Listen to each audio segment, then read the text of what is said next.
అంతర్జాతీయ సైబర్ నేరాల కేసు దర్యాప్తులో ఖమ్మం జిల్లాకు చెందిన ఓ వ్యక్తిని Telangana cyber crime special team అధికారులు తీసుకున్నారు. విదేశాల నుంచి సైబర్ నెట్వర్క్తో మోసాలు చేస్తున్నారని అనుమానంతో పాటు గ్యాంగ్లతో సంబంధాలు ఉన్నాయనే కోణంలో పోలీసులు ఆరా తీస్తున్నారు.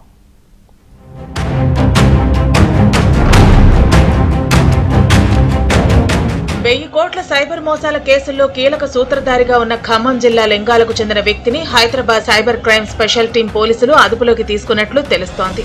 ఈ కేసుల్లో గతంలో అరెస్టైన నిందితులను విచారించే క్రమంలో ఖమ్మం జిల్లా వ్యక్తి పేరు వెలుగులోకి రావడంతో ప్రత్యేక నిఘా పెట్టిన అధికారులు ఎట్టకేలకు హైదరాబాద్ లో నిందితుడిని అరెస్టు చేసి దర్యాప్తు చేస్తున్నట్లు తెలుస్తోంది.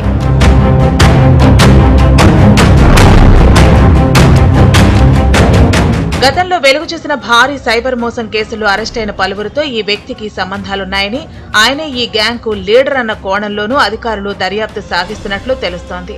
విదేశాల నుంచి కార్యకలాపాలు నిర్వహించడం, భారీ మొత్తంలో ఆన్లైన్ మోసాలకు పాల్పడిన నెట్వర్క్ తో అనుబంధం ఉన్నట్టు దర్యాప్తు సంస్థలు అనుమానిస్తున్నాయని ప్రచారం జరుగుతోంది.